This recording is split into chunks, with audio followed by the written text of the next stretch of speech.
You wanted the best. You've got the best podcast. The hottest podcast in the world. The Chris Voss Show, the preeminent podcast with guests so smart you may experience serious brain bleed. Get ready. Strap yourself in. Keep your hands, arms, and legs inside the vehicle at all times, because you're about to go on a monster education roller coaster with your brain. Now, here's your host, Chris Voss. Hi, folks. This is Voss here from thechrisvossshow.com. Coming here with another great podcast. We certainly appreciate you guys tuning in. Be sure to give us a like, subscribe to us on youtube.com, where you can see the video version of this podcast. And I think you want to do that because we have an extraordinary guest today.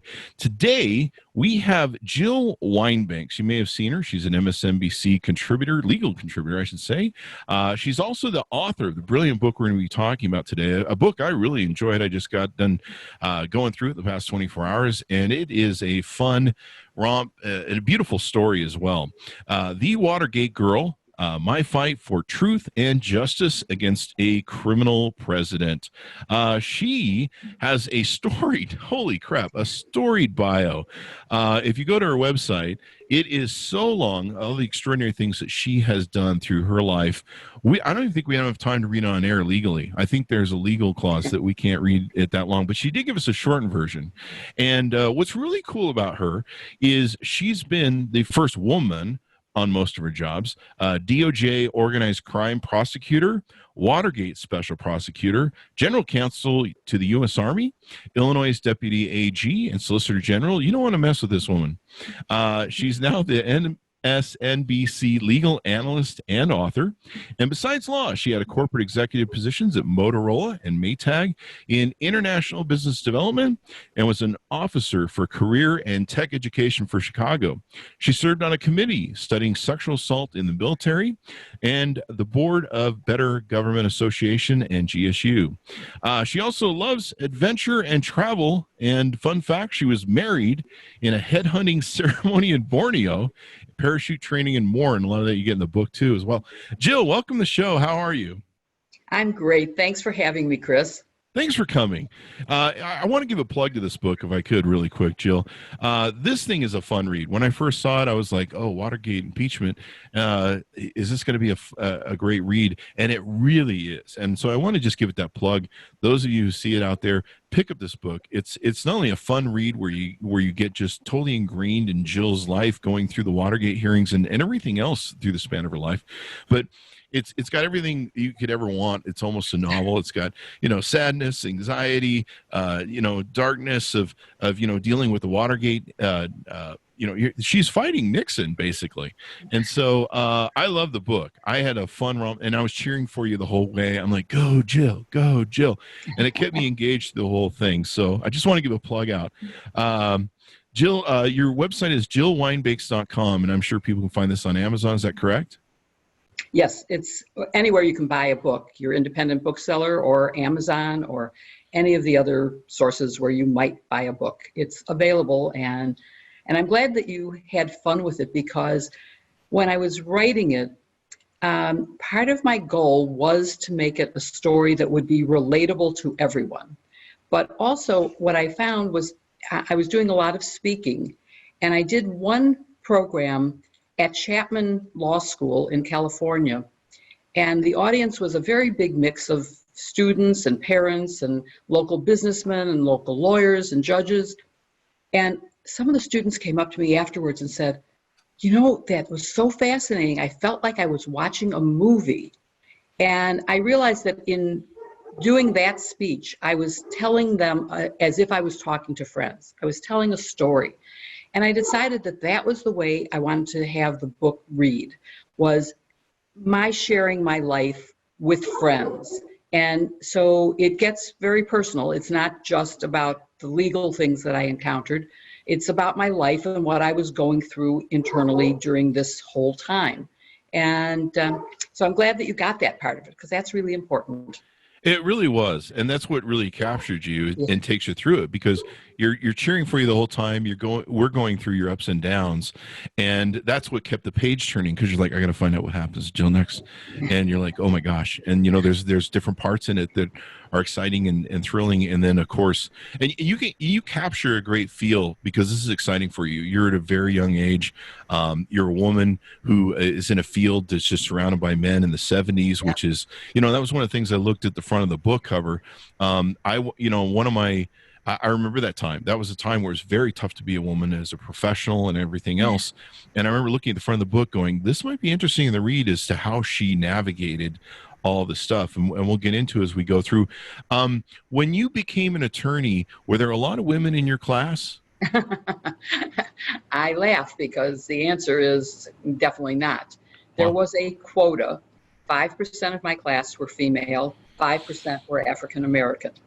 And so that meant that there were 15 women out of 300 students.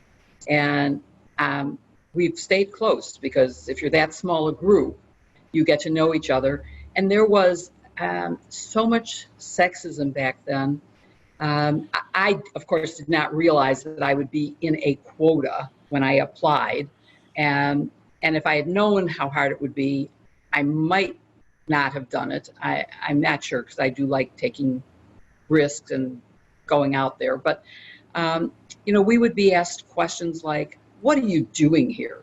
You'll never end up practicing law. You're a woman. And besides, you're taking the rightful place of a man in this class, and they're going to die in Vietnam because they lost their student exemption because you took their place.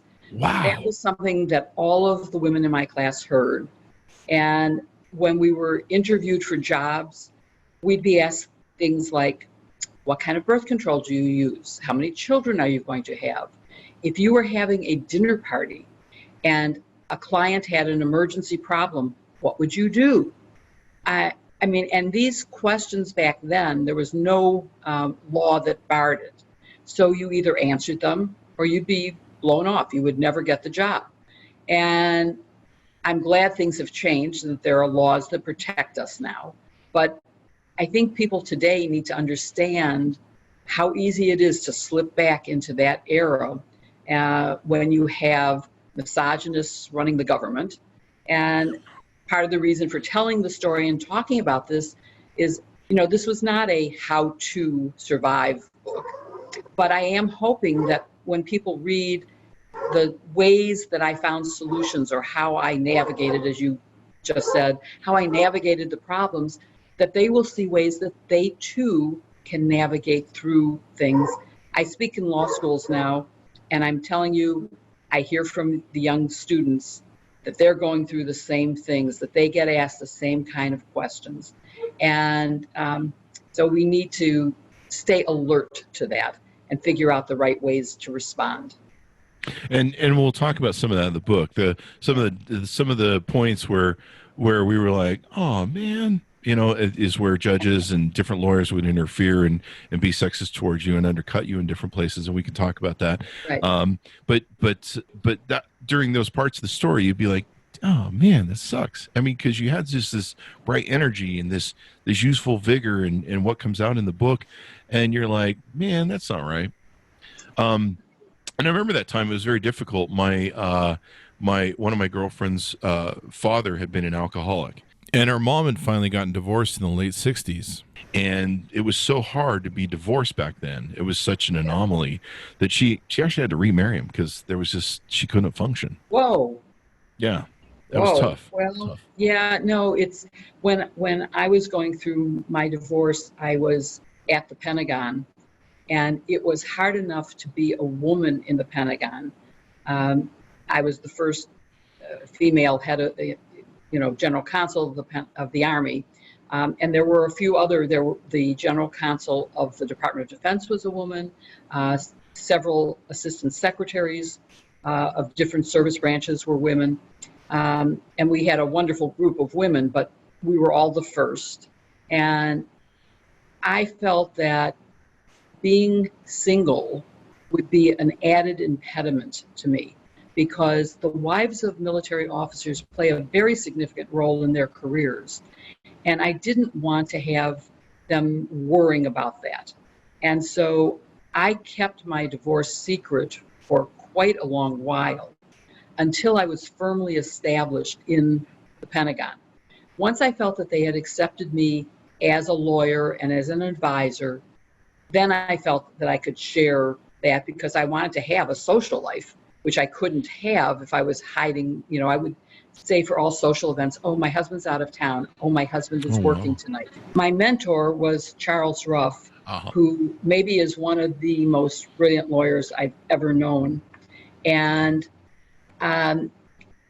he was the one who gave me my first opportunity to try a case. But that only happened when I realized that I was being discriminated against.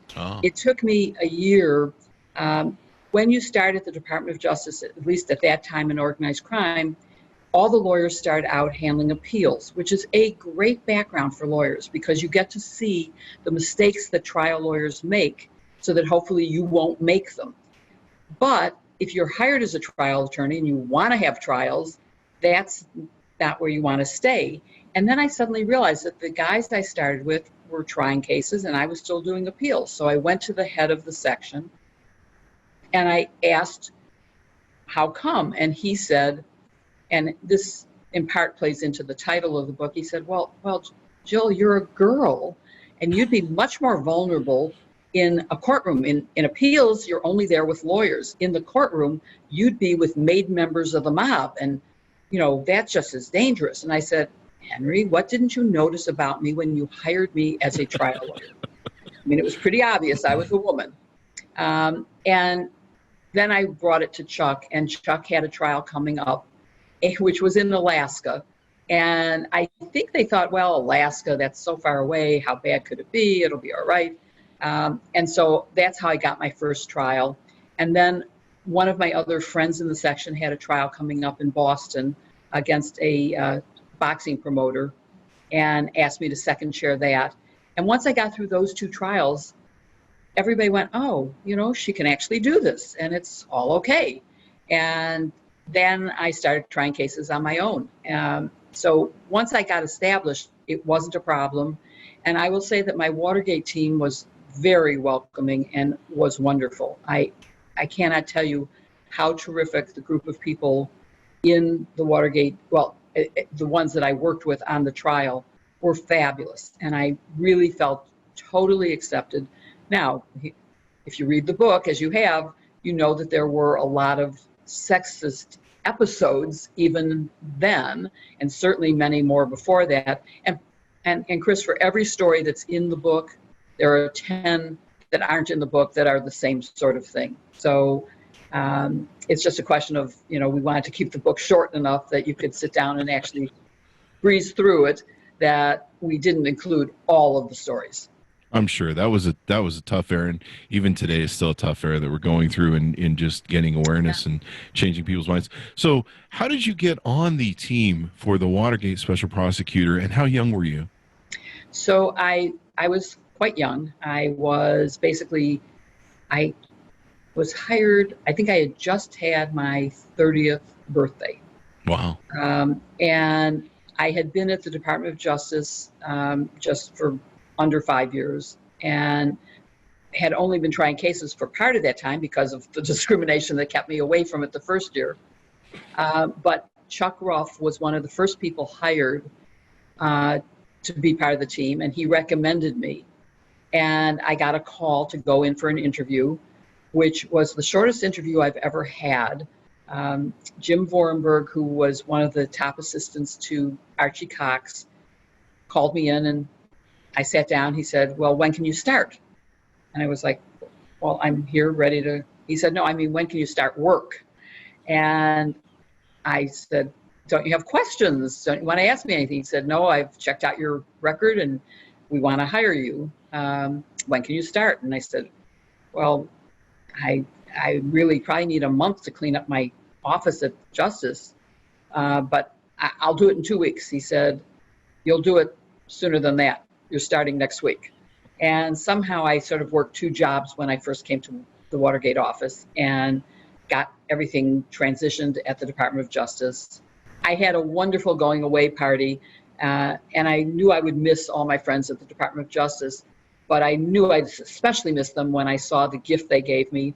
It was a beautiful red Chinese fabric box with 3 brass balls in it, and a note that said, "Because you have more than most men." Something I've treasured forever.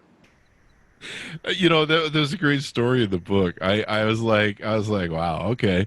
And you go through the book, and what really captures it is you guys are this young team of lawyers, and you guys are going up against the president, like, and his their dirty tricks men, and this was daunting. I mean, did you feel the weight of that, or was it more exciting and the thrill of and the fun of going through their experience, at least first under Archibald Cox? It was both, I would say. It is daunting when you think about the fact that you're Rick Benveniste, he's now known as Richard Benveniste, was just about a year older than me. Jim Neal, who was the third trial attorney, was actually about 10, 12 years older than us. So he was like the senior person, but even he was only, probably in his 40s. And we were up against the president and all of his top aides and all of the top lawyers in the country.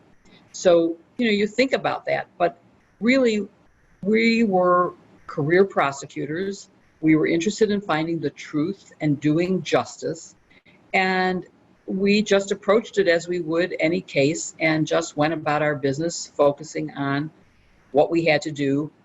Yes, you're aware that everything you do is in the public eye, and that does have some impact on you, I think.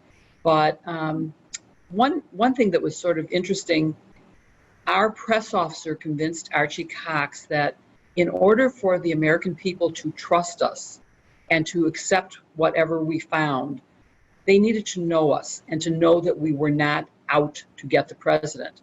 So he arranged for interviews of us, but personal interviews, not about the case. We never ever talked about the case, but just who were we, what were we like as people, and where did we come from?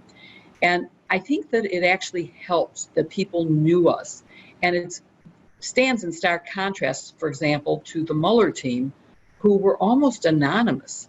We now know Weissman because he's on MSNBC, and you know him now. But back then, I think that if you had asked 100 people to identify a picture of him, I don't think people would have been able to. They would have known his name because it appeared in court papers. And I do think that it helped us a little bit that people accepted our results because they trusted us. The one of the fun things about the book is it is an adventure, and that's what keeps you page turning. You were bugged during the thing where they bugged your phone. Yes. Yeah. It was actually the same day as I was cross-examining Rosemary Woods, which is one of the turning points in the case and certainly in my career. And I came home from court and the door was ajar. And these, the days before cell phones, because in days of cell phone, I probably would have called the police and not gone into my house. But the only way I could call the police was to go into my house. And so I did. And they showed up. And then they also, because they didn't have cell phones, they asked if they could use my phone to call for a mobile crime lab. And when they picked up the phone, the officer hung up and said, "Something funny about your phone. There's some interference on it that sounds like," he said, "I don't know exactly what." So I, having been part of organized crime and having been involved in legal wiretaps, had some fear that it might be that. So I called the FBI agent, Angie Lano, who was assigned to our team, and said, "Angie, here's what's happened." And they sent a team out to do a check to see if there was a bug on my phone. And they said, there were markings on screws that looked like someone had unscrewed things, but that whatever had been there had been removed. So they speculated that there had been an earlier break-in that I was unaware of, and that this one was to remove the bug. And it's very interesting because having been involved with Title III wiretaps, I had never really thought about what it felt like to be tapped. And of course, our taps were all done with probable cause to believe that the phone was being used as part of a crime, and mine was clearly not based on that. So I was very concerned, not that I had leaked anything about Watergate, because first of all, I was hardly ever home. Our hours were quite long and I was always at the office. But, maybe there was something personal, and I was keeping a secret at the time. And I thought, oh my gosh, if the White House did this, if the plumbers unit, which was the group that had broken into the, for example, Ellsberg, who had leaked the Pentagon Papers, his psychiatrist's office was broken into by them. And the White House was behind that and the break-in at the DNC. I wondered if they had heard anything that might be personally embarrassing to me. That's the interesting part about the story and the adventure, because you're like, holy crap, what's going to happen next? And the story about Watergate, and like I say, it was a lot of fun. Just the adventure, and you're just like, wow, and you were so excited to go through it. And then there was the other elements of the story, like the one you just told, and you're like, oh, and there's the suspense and everything else. There's different parts that go through your personal life, or different parts where you come across sexism from judges and other attorneys, and you're like, oh, well, that wasn't right. And but you cheer for you through the whole thing, and that was the fun part about the book to me, and the adventures of, like, I'd never had my phone bugged. That would have freaked me out, especially during the Nixon era, when all that, like you say, all that stuff was going on and everything else. The day after the break-in, there was in those days, the White House used to have regular press briefings, and during the regular press briefing, a New York Times reporter asked whether they could say that it wasn't the plumbers unit that had broken into my house. And the response was, are you sure you can't say it wasn't the New York Times that did it? So there was this sort of exchange about who had broken into my house. And there was also an episode of another network wanting to film how they had broken into my house, that took the intervention of Leon Jaworski to the head of the network to stop them from doing that, because I was afraid, oh, that's just what I need, is someone showing A, my house, B, my address, and C, how to break in when I'm not home all day. So here's the door of Jill's house, and here's how they broke in. So if you want to do it again, Leon killed a few stories that they were trying to run with. Well, this one in particular, and which other ones are you talking about? I think wasn't there another one, or maybe it was Leon, that there was another story that they were going out with, or maybe I'm thinking about the time that Bernstein was in your office, and I think he overheard something. Oh, well, I was at lunch and said something about, without realizing that Carl Bernstein was sitting nearby. But that they never went with that story. There was another one that you may be referring to, which was early on, we were not shredding documents, and our garbage was being taken out in clear plastic bags. I mean, I don't know, I guess that was standard practice then. They were left on the loading dock for pickup.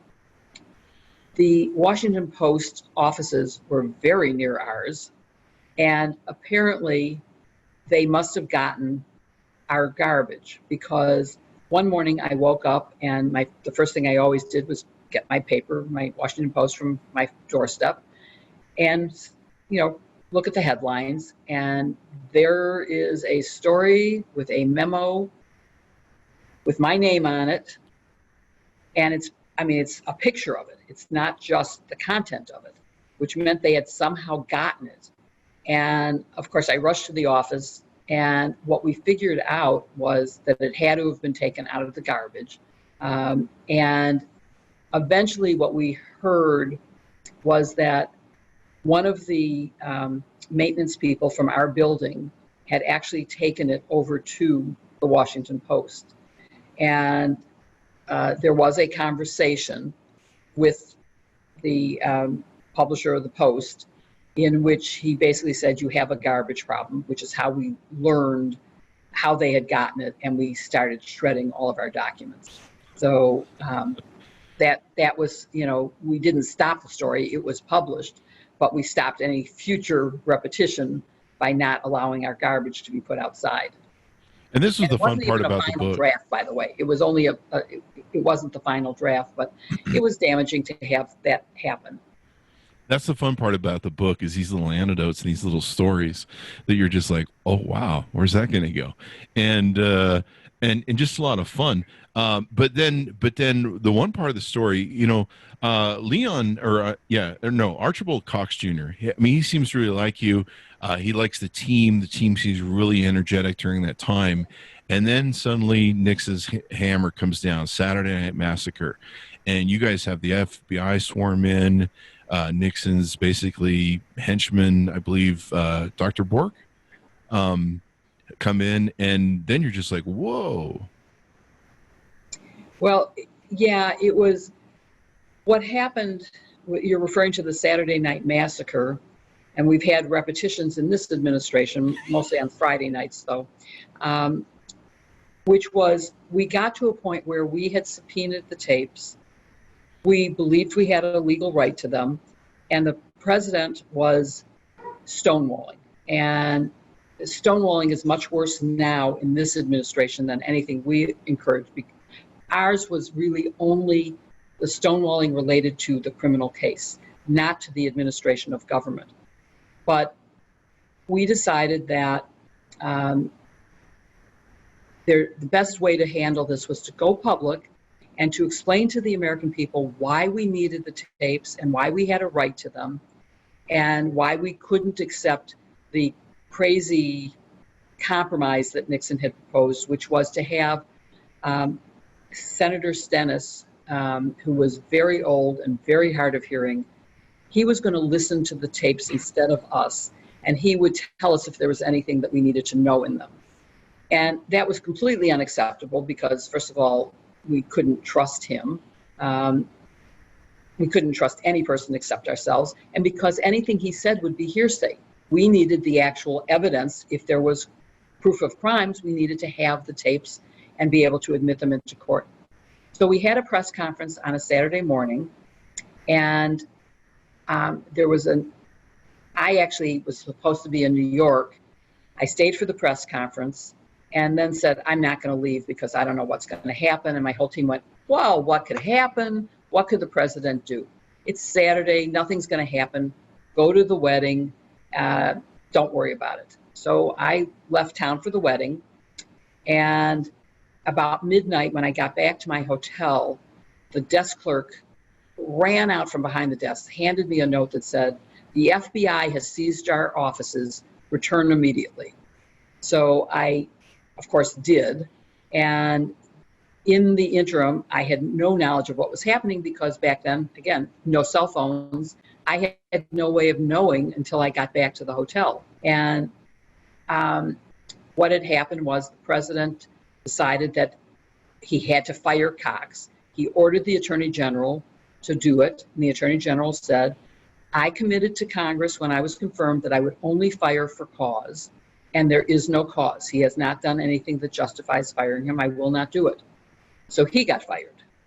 And then the deputy attorney general, Bill Ruckelshaus, became the acting attorney general. And he too said, I made a commitment and I will not violate it. I'm not firing him.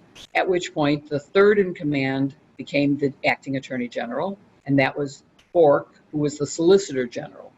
And as a result, he carried out the order. Cox was fired, and our office was abolished, basically. And although we weren't sure whether it had been abolished or whether only Cox had been fired, had we been fired or not. And we weren't fired, we were actually just merged back into the Department of Justice. And so when I got back to Washington, this is what we had to deal with. And the FBI had seized our offices, had locked up everything, had put, like crime scene tape over file cabinets. We had removed key document copies. We didn't take any originals, but we had copied documents because we weren't sure how the president would react. And we felt that we had an obligation to the American public, even though it would be illegal for us to use any of that or to go public with it because it was all protected by grand jury secrecy. But we felt that America might need to know, and that we might need to do something that could get us jailed, and that we would be willing to do that. We are very lucky because 3 days after this, public protests were so extraordinary that the president, realizing that he was losing this battle, said, okay, I will turn over the tapes and I will hire a new special prosecutor. I still wonder, why didn't he just bring back Archie Cox? He was still in town 3 days later. He could have just rehired him, which of course is why we didn't trust Leon so much when he first came, because if they didn't bring back Archie, why were they bringing in this other person? Was he, going to just be a lackey for the president? Was he going to be the Attorney General Barr to Trump? Was Leon Jaworski going to serve the same role as the personal attorney of Richard Nixon? We worried about that. That did not happen.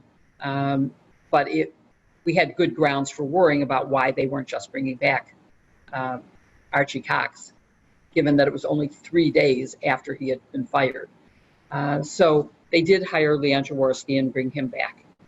And this is one of the reasons I really enjoyed the book, is because the adventure of it, the suspense, the anxiety. Like when I went through that with you in the book, I was like, oh my gosh, wow, how would that feel to be like, you got the FBI, you got the president coming down on you. He sends the FBI after you guys, and then Leon Jaworski comes into the picture, and he's a really interesting character in the whole thing, where he's very different than Archibald Cox Jr. He's got a whole different vibe.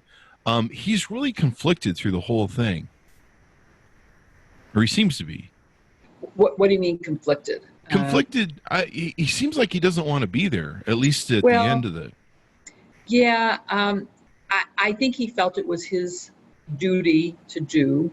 I think he was lonely a lot of it. I mean, this is my personal interpretation, because he was living in a hotel by himself. His wife visited, but didn't live full time with him, whereas Archie Cox's family his wife had moved with him to Washington to do this task. And he was from a very different background. Archie Cox was, of course, a professor at Harvard, and many of the assistant Watergate prosecutors were from Ivy League law schools, Harvard, Columbia. And I think we just sort of merged into his methodology and his thought processes. And Leon was more standoffish, and he liked me quite a lot, and I spent maybe more time with him than some of the others. And I tried to be an intermediary to bring about more of a better relationship. I actually hosted a dinner party because things had gotten pretty tense between some of the lawyers on our team and Leon. And I think it helped a little. I think that we did bring about more of a good relationship with him as a result of that. He and his wife came to dinner with the entire team, and I think it helped. It was a good move. So one of the questions I had for you is, if I understand or recall correctly, he did not want to prosecute the president or name the president and go after the president, and I think you guys wanted to. Do I understand that correctly? We did. You are completely correct. And in part it's because we knew the evidence better than anyone. And this, by the way, is an issue that I think came up when Mueller testified.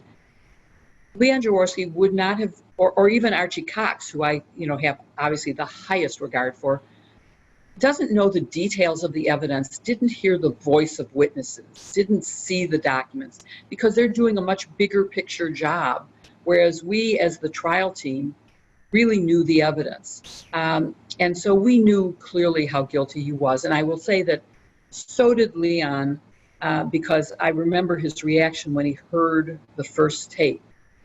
You could just see how deflated he was at listening to the president commit a crime on a tape recording and confirm everything that John Dean had said, proving that John Dean was telling the truth and making him a very credible witness.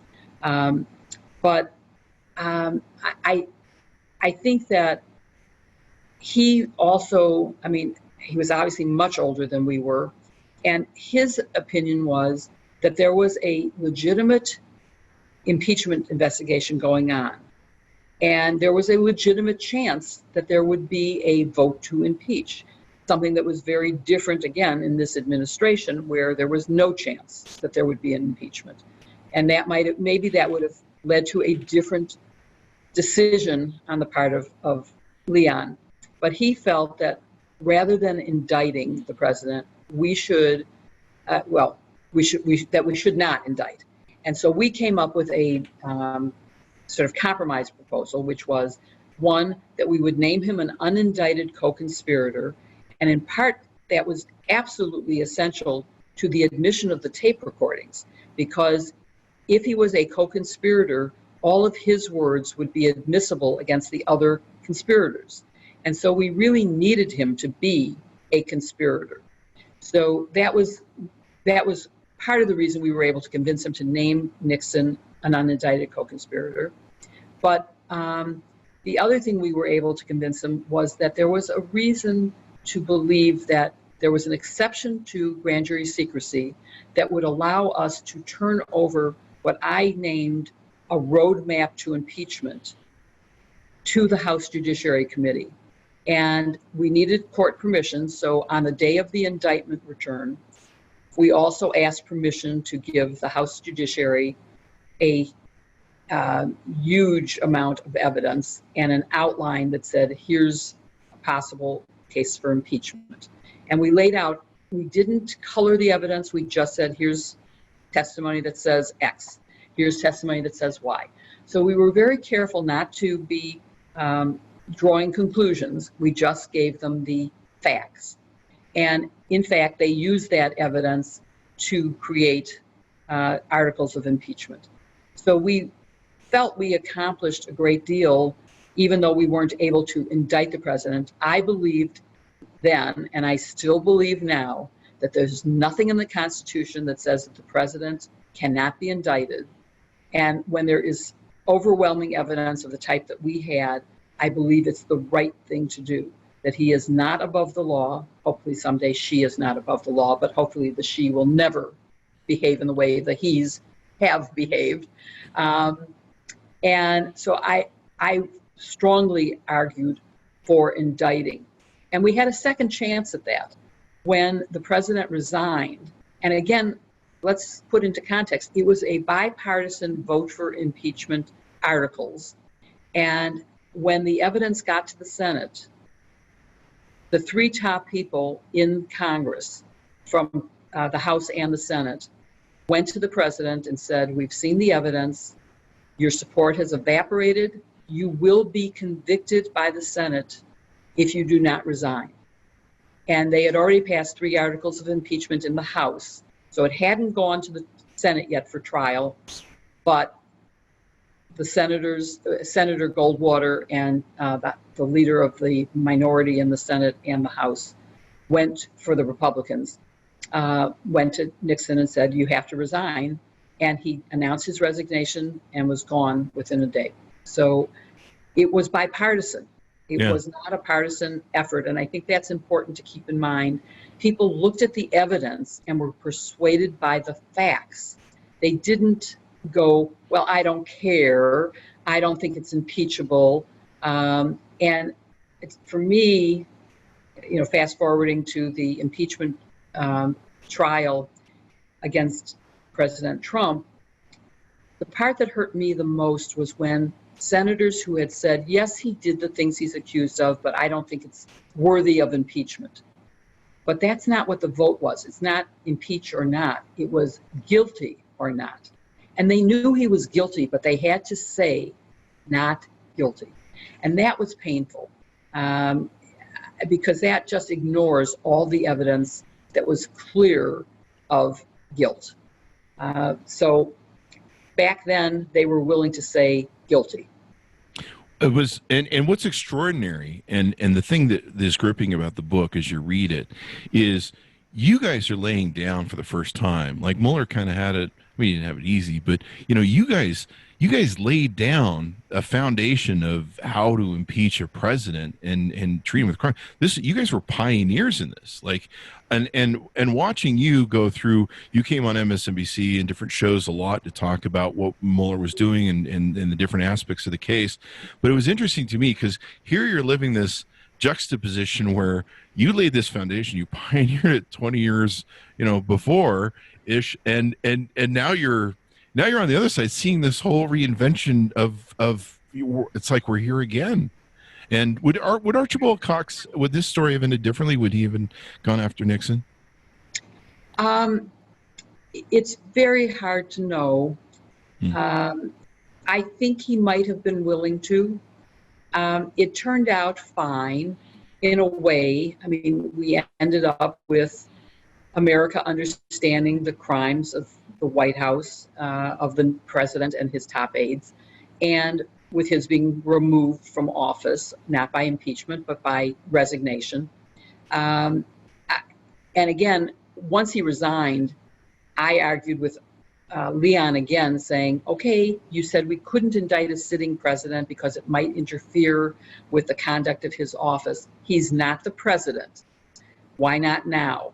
But in the time that we were discussing this, the President Ford, who had taken over, and it's sort of interesting for historical reasons, the original vice president was Spiro Agnew, but he had to plead guilty to accepting bribes as the governor of Maryland, and then later while he was vice president. So for the first time, a new vice president had to be appointed. And Gerald Ford was selected, who had been a congressman from Michigan. And so he was suddenly, this unelected person who was now the president. And he chose to pardon Nixon for all crimes that he might be guilty of, prospectively, because he hadn't been indicted yet. And once was pardoned, there was nothing we could do. I mean, that stops an indictment. And I'm sorry that he didn't have to stand trial.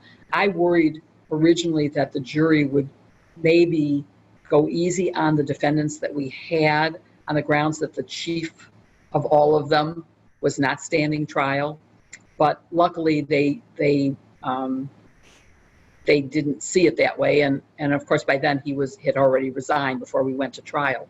So it was easier to say he has suffered a consequence of his criminality. I think what always gripped me about this book is I've always studied leadership. I've been a CEO of my companies since I was 18. And I've always looked at the moment where Barry Goldwater goes up into Nixon in the White House and says you have to resign. And I've always thought, what is that moment like? That darkness of being the first president to fail. I forget the German gentleman's name. I think he's German Israeli, who sat down with him, kneeled and prayed with him. I always forget his name. Kissinger, yeah. And you listen to the story and you're just like, this is heartbreaking. This is wrenching. You reference it in the book too as well. One story I want to get to. It's heartbreaking to hear the tapes. Yeah.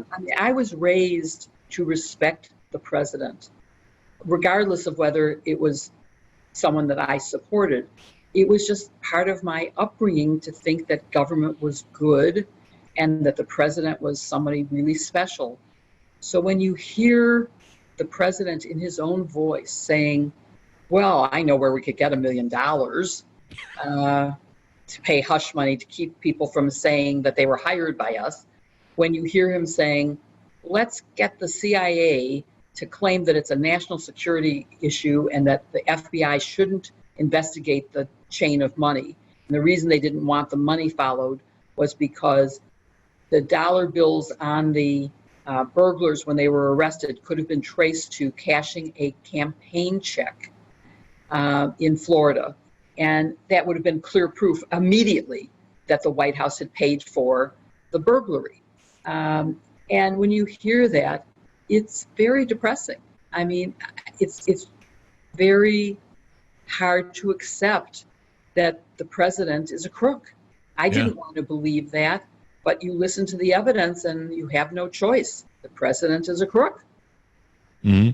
And the other gripping parts of the book that I really enjoyed reading and just really engaged me was the and I had never heard about this before, the Rosemary Woods, the Rosemary Stretch, and how you caught her on that, and of course the 18 minutes missing on the tapes, which I would just kill to get a hold of, but I'm sure you would too. Well, yeah, we would have loved to get them, but even today with modern technology, it hasn't been able to be resurrected. But the story was a wonderful story, and it goes back to when we first learned that there were tape recordings of White House conversations. It was the same day that America learned. It was during the Senate Watergate hearings, led by Senator Ervin, who was absolutely a fabulous leader of that, and who worked in very close coordination with Senator Baker, who was the Republican. Again, it was bipartisan. And when Butterfield, who was an aide to the president, testified that there were tapes, we immediately went, well, now we have a way to prove that John Dean is telling the truth.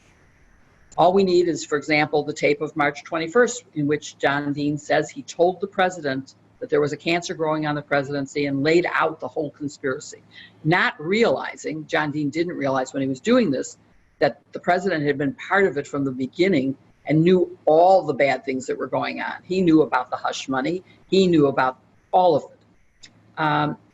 So we quickly put together a list of tapes that we felt would withstand any claim of executive privilege, because there's no executive privilege in a case where it's a crime. There's a crime fraud exception. And so if you can establish that the conversation is perpetuating a crime, then you can't protect it. And we subpoenaed 9 tapes. And of course, the president stonewalled and said, no, we had no right to them and he wouldn't give them to us. And we went through the courts, and eventually, after the Saturday Night Massacre, he said, okay, I'll give you the tapes. But then a few weeks later, he said, well, 2 of the tapes are missing. They weren't properly recorded. Judge Sirica ordered a hearing in which we were able to question White House staff to find out whether that was a true story. And then that ended, and it seemed to be true that one of them was from the private residence, and that wasn't on the taping system, so that conversation wasn't recorded. And the other was a malfunction of the backup machine not turning on. And we believed it, and so that we were expecting now 7 tapes. And then on the Wednesday before the Thursday of Thanksgiving, we get a call to come to court, and we are told that there's a problem with the 3rd tape. There's an 18.5-minute gap where there should be conversation. There's nothing but a hum. And the White House cannot offer any legitimate explanation. They think there is nothing good about it, and that only Rosemary Woods, who was the president's executive assistant, only she could explain it. They didn't say how she'd explain it or what it was, but she had been my witness in the first hearing when she was just someone who was called as what we call a chain of custody witness, who had handled the tapes, the 2 tapes that were at issue then that were missing. And so I just assumed she would be my witness the second time when she was accused of a crime. And it was my first time ever giving a witness the Miranda warnings, because usually that's done by the FBI long before a lawyer gets involved. But this was one where she was being called into court and was clearly the prime suspect in what could be an obstruction of justice by erasing a tape. And that hearing turned out to be extremely important, because it really, for the first time, showed that the president was doing something funny. No one believed her story. She said, and we had her tape machine brought into the courtroom. So I had the opportunity in cross-examining Rosemary Woods to ask her to demonstrate how she did this creation of an 18.5-minute gap in the tape. And her testimony was that she had accidentally pushed the record button instead of the stop button on the machine she was using, and that she had kept her foot on the pedal, which kept the reel-to-reel tape revolving, while she reached for a ringing phone. And she said she used her left foot on the pedal. So I want everyone to try this at home. Put your left foot underneath your desk, and then try to reach. You're facing this way, your desk is perpendicular, and you are reaching 6 feet back as far as you can to get a phone, and see if you can hold on long enough to have an 18-minute conversation with your foot on the pedal. And the reason I know it didn't happen is because when I asked her to demonstrate in court, in the witness box, her foot came off the pedal when she made a slight movement with her right hand. And the press box emptied and went to call in the story, and she muttered, "Well, it's different in my office. I did it in my office. I could do it there." And I said, "Well, then, Your Honor, maybe we should adjourn to the White House." And no one objected, and we did. So I went for the very first time to the White House and adjacent to the Oval Office, which is somewhere most people don't ever get to go. And she did a demonstration there, which was captured by the White House photographer and became the front page news in every newspaper and magazine the next day. A great photograph showing the impossibility of her having done what she said. So basically, I was able to prove she lied by her testimony. In retrospect, I think she actually may have believed she did what she did, but that she was deceived by the president into believing that. And they wouldn't let us bring a photographer. I had to use the White House photographer to take the pictures. Those pictures became every newspaper and every magazine that week, showing what became known as the Rosemary Stretch. It was there were so many great cartoons. I wanted to include some of the cartoons in my book, but there wasn't enough room. But there were some great Herb Block cartoons that showed her all twisted up, being carried into an ambulance because of the Rosemary twist. And then there was one of Haldeman and Ehrlichman in a record store advertising the 18-minute hum as a record. And so I, in retrospect, feel very badly for her because she was thrown under the bus, and she did not do what she did. There's no question. She said something that is not believable, but I think she might have actually believed that that happened, and that Richard Nixon, who probably is the one who erased it, let her believe it and let her take that suffering. And I think that's really sad, after all her loyalty to him, that he was so disloyal to her. And that was an extraordinary part of the book when you talked about it, because not only were you integral in that whole thing, and I'm looking at the picture, the Rosemary Stretch, and they have a picture of her in her White House setting, and you guys really went into. I actually have. Wait a second. I have my book handy just in case you asked something I needed to read. But let's see if we can point to. I don't know if the camera will catch this. There it is. There it is. It's sort of hard to. There you go. She's got the stretch. Yeah, and anybody looking at that picture knows that she did not hold that stretch for 18 minutes while the tape erased. Didn't happen. Yeah, and it was really interesting that you're telling the story and the thing. What was also interesting too in the book is, and there's so much great stuff in this book that everyone should read it. And one thing I was wondering as you were going through it was, I was like, I've seen her and John Dean on MSNBC talking about the Mueller thing, and I was like, I wonder if they've ever become friends. And then, of course, as I got to the end of the book, you guys are actually good friends now, or friends now, at least. Yeah, we are. I mean, what an interesting. Yeah, it's what I met him post-Watergate.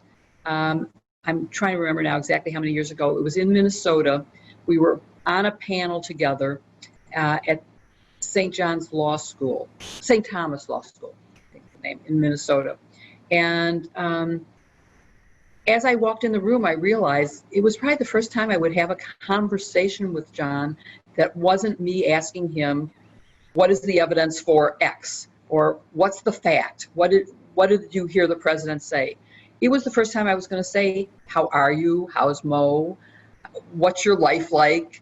And I was impressed during Watergate with his intellect and his memory, which are incredible. When he testified before the Senate committee, which was just as we were being formed, he testified without any knowledge that there was a taping system. And when he found out, the same day we did, that there was a taping system, he wasn't at all frightened. He felt that the dates he had given and the words he had said were spoken were accurate, and by God, they were. Everything he said was correct. And so we exchange emails frequently.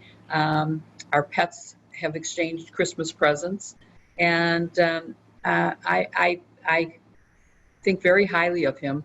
And so it's true. I want to go back to one other thing about that Rosemary stretch, which is there's now a new Perry Mason show, so that my reference to Perry Mason is not maybe as dated as it would have been. But, Perry Mason was a lawyer, a TV lawyer who solved a case every single night on the witness stand. He would get someone to admit that it was them who did the crime and not his client. And that kind of thing does not happen ever in real life, except it happened to me this one time when I was having Rose do the demonstration in the courtroom and her foot came off the pedal. And the jury box was filled with the press because the courtroom was completely full. And obviously there was no jury, so the court clerk let press sit there. And they were close enough to see her foot. They couldn't see her foot, which was underneath within the witness box, but they could see the revolving tape, and they saw it stop. And they made a mad dash out the door to go to a bank of payphones to call the story in. And it was just one of those moments where, oh my God, I've just proved she lied right here in the courtroom. Mm-hmm. And it was an amazing moment for me, no question about it. In fact, a lot of the research that I pulled, they say this is one of the integral moments of changing public perception of the Watergate hearings and going, yeah. Aha, like an aha moment, if you will. I think it did make a difference. I think it was certainly aided by the fact that all of a sudden there were two missing, and then all of a sudden, and again, this drip, drip, drip of bad news is very bad trial tactics. If you have 3 tapes that are missing, say there are 3 in the beginning. Don't say there are 2. Go through a hearing, have it end, and then a week later come back and say, oh, there's a 3rd one. So I think that's something that hurt them as well. But yeah, definitely this was important. And interestingly, I really wanted to portray Rose as her family and friends knew her. But everybody I tried to contact hung up on me. They thought I was the enemy. And, from my point of view, all I was doing was my job. I was trying to bring out the facts and get justice done. I wasn't out to hurt anyone. And, but I couldn't get anyone to talk to me. And I was telling that story right after the book was published, and I got a call from her grandnephew who said, I'd be happy to talk to you. And I've had some wonderful conversations with him that give me a much better perspective of her. And if there's ever a second edition, I might try to add some of those insights into the book. And again, even in the book, I portray her as I don't believe she deliberately lied. I think she actually was misled into believing that she did that. She didn't she didn't do it. I believe that it was probably either Nixon aided by his chief of staff or someone else. I'm not exactly sure who. And we know that it wasn't one erasure. There were 5 to 9 separate erasures. That's what technology can tell us, is someone must have listened and went, oh, this sounds bad, I'll erase that. Then they listened some more and went, oh, I'll have to erase that too. And after they were finished with that, they realized, listening, and by the way, it was the first tape on our subpoena, so it's probably the first tape that would have been listened to. And then they went to the second one and went, oh, this is bad too. I can't erase all of them. I'm just going to have to stonewall and say they have no right to it. I'm not going to give it to them. So I think that it probably involved Richard Nixon. This is one of the stories, and all through the book, you do a really beautiful job of talking about the background of the characters and of course the real life characters, her allegiance to Nixon, and you paint a really beautiful picture about a lot of these people, especially her, that in some ways you feel for them because of their predicament, but then also you realize that they've been up to no good. Or she was so defensive of the president, and then she gets thrown to the wolves by the president, basically, and kind of put it together as a fall guy. But you capture it really well in the book, and so you get caught between, when you're reading it, you get caught between the whole, oh wow, this is a real human being, but right. There you go. I think part of my goal, the advantage of this being so many years after is that I've had a lot of time to think about it and reflect on it. And to, also I now have the benefit of being able to research a lot of things that I might not have been able to do contemporaneously. But part of this is, I have to say, it is often thought that women have intuition and different insights than men do. And I think that there may be some truth to that. I think that my observations of people,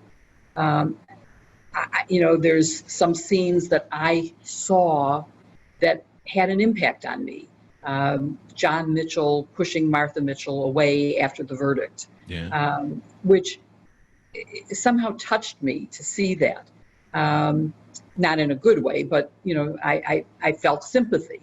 And so I tried to capture all of those things that I felt, the things that I was feeling while this was going on, and include them in the book so that it would be putting the reader there with me. And, I don't mention anything about anything other than the book itself is principally from May of 73 when I was appointed until January of 75 when the verdict came in, with flashbacks to I went to law school and this is my family. And it's not really until the very end of the book that I talk about the immediate aftermath of the Watergate trial, which included an interview with ABC to be a legal correspondent for them. It included my finally leaving my husband and moving to Chicago to marry my current husband of 40 years. A very happy and good marriage with lots of adventure travel and other things. And it's not until the epilogue that I even mention Donald Trump and any of the possible parallels and differences. And I think, though, from the comments I get, which frequently include what you're saying, which is it reads like a novel and I couldn't put it down, but also about learning things and seeing the parallels without my pointing them out, because as you're reading it, you can't help but, if you're paying attention to the news now, to see how close things are replicating each other, and that I don't need to do the parallels. They're there. You can see them. In the same way that I don't spell out how to deal with sexism or how to advance your career. I just tell stories about how I did it in the hopes that people reading it, because I'm one of those people who loves biographies, autobiographies, memoirs, because I feel like I learn from people who have succeeded in how to handle things. And I'm hoping that that's true both in terms of my career and my personal life, is that people reading it will say, oh, I see the different strategies that you'll use. How do you deal with getting things done, and when you're faced with, sexist problems? In the Pentagon, for example, I sometimes would do the work but have a man make the presentation, because then it would be viewed as, for example, a personnel issue as opposed to a woman's issue. And if you want to get the job done, you have to think about those things, because that's my goal, is to accomplish something. And there's so many great stories in the book. I really encourage everyone to get it. And when you went to the Army, I believe it was, you did a lot of great things for women in the Army. And, I hope so. And everything else, I felt you did. At least you tried to do as much as you could with the given at the time. Some of the great stories are the Hoffman story, which I loved, but also the cigar and cognac story. That was like a championing story where you're like, way to go, Jill. That was a great general who enabled me to do that, Max Thurman. And the Army, I loved my job in the Pentagon. It was so fascinating, but I also was able to do a lot of things. Legislation was passed that abolished the Women's Army Corps, which meant that women could be integrated into the regular Army. And the significance of that is that in the Women's Army Corps, there were only 2 slots for generals, 2. Whereas in the regular Army, there are hundreds and hundreds of general positions. And a woman in the regular Army gets to do all those things that they wouldn't be able to do if they were limited to the women's auxiliary, basically. And we integrated basic training. We integrated the service academies. We got maternity uniforms for women. We got equipment that was sized to women, because women are not just small men. So I did a practice parachute jump wearing men's helmet and boots, and the helmet fell off me because it's not designed for me. And so I made sure that we got proper equipment for women. There are just a lot of wonderful stories, and I came to respect military officers enormously in terms of how they go about getting things done. And it was a great experience. I got to go to Korea to look at intelligence reports that North Korean troop strength was stronger. There were just great experiences. Every bit of it changed my opinion of the military. Yeah, you've lived an extraordinary life. Like you said, as you go through the book, you're seeing the parallels in today's world and the impeachment trial of Donald Trump and Mueller and everything else. And you're just like, does she sit around and pinch herself all the time? Like, this is, the whole going from one end of the spectrum to the other, and then seeing the recycling of it with another president. Would you have wanted to be on the Mueller? Did you ever feel yourself wishing that you could have been on the Mueller team? Yes, I think I did. I did. It's having had an inside view to one and being able to get results. It certainly did make me, want to be part of it. But I will say this: I started college as an occupational therapy major, and then realized that I'd have to cut up a cadaver and needed a different career. So my undergraduate degree is journalism. And the only reason I went to law school was because I wanted to be a serious journalist. And girls, as we were known back then, were offered jobs on the woman's page. And I didn't want to report on women's tea was served and Mrs. Smith Fort. I wanted to do hard news. And I thought law school might be the way to get an editor to take me seriously. So being able to do commentary as a journalist on the Mueller case, or the Mueller investigation, brings me full circle back to, I really wanted to be a journalist, and now I sort of am. And when you say, do I pinch myself? I do every single day. I sometimes can't. I did a event yesterday for Mimi Rocha, who is running to be DA of Westchester County, and who was one of the original, there's a small group of us called Sisters-in-Law on MSNBC, Joyce Vance, Barbara McQuaid, Maya Wiley, Mimi Rocha, and me. and she's running for office, and the sisters-in-law were supporting her. And so was Rosie O'Donnell, and so was Martina Navratilova. And in her remarks, Martina said, "I just want to say, Jill Wine-Banks, you're not following me." And I went, oh my God, she knows my name? I mean, that's a pinch me moment. Martina Navratilova knows my name. That's amazing. So Martina, if you're listening, I'm following you. I followed you during that call. I went online and followed you. But it's been, Nick Kristof said something on television while I was listening, and I tweeted out how much I respect him, and I do. I adore him. I think he's a great columnist. But he had said something that I thought was wrong, and I said, here's why it's wrong.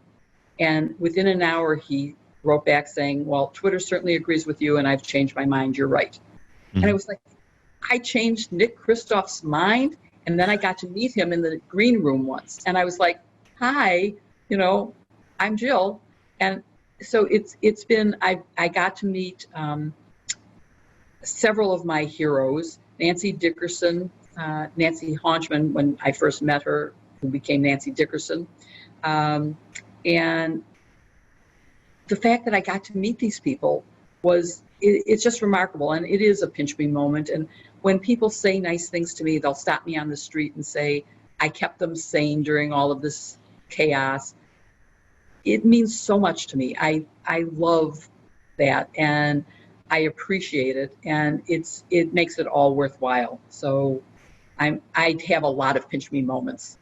It's a great story. I mean, like I said, it was a page turner for me. I think it's a great book for women, and I hope everyone appreciates just how challenging and how brave you were back then, because that was a rough time to be a woman. I mean, very minority, a lot of sexism. There's still a lot of sexism today, unfortunately, but back then, it was really heavy and very thick in our culture and stuff. So, well, it was not illegal then, and so that's just how it was. But and I'm getting amazing comments from men. I feared that people would think it was only a book for women. It is not, because first of all, if you care at all about history, about Watergate, about parallels to Russiagate, it's a book of interest, not just to women. And men are fathers of daughters. They're married to women. They have sisters. And so I think it is a book, hopefully, that appeals to a wide range of people and a wide range of ages, not just the people who lived through it with me, but younger women. And one of the amazing things to me is when I got to be part of this group called the Sisters-in-Law, how many of them said that they became lawyers in part because of me. Wow. And that it's because of me that two of them were U.S. attorneys, which is like one of the highest, most wonderful jobs anybody could ever have, something to aspire to. And they credit me with having broken the ground. And that is an amazing compliment to me. It's just fantastic. That's one of the things I loved about the story. I mean, you were just a pioneer. You got captured with your excitement, your enthusiasm, the suspense, your personal life. You're leading this juxtaposition of this really exciting, fun professional life, and then challenges your personal life. And so you were rooting for you on all different fronts. And then, of course, at the end, the story gets better. And there's so many great stories in here that we could probably spend hours going through it, everything else. But I encourage people to check out the book and everything else. And we could spend hours, Jill. It's just so fun to have you on the show, and the book was great, and I think it's going to inspire a lot of people. And if you think it's another impeachment story and there's darkness, it's a lot of fun. It is a page turner, and it's engaging, and it sucks you in, and you're so good at all the details and stuff. Anything more you wanna give it to us as we part, or give us your plugs as we go? I guess I think one thing, which is, this book does tell a story of when democracy worked, when there was bipartisanship, when justice prevailed, and it does set a model for what we could have again, and that I hope we will in November get back to. I will also say there was debate about where to end the book, and there was some thought that it should end immediately after Watergate. And I said, the personal story can't end there because I'm still in an unhappy marriage and I'm at a law firm where I'm not very happy. That's not the place it should end. It has to go to at least 1980, where I've had this great experience in the Pentagon and I've re-met my high school boyfriend and I'm moving back to Chicago to get married and start a new life.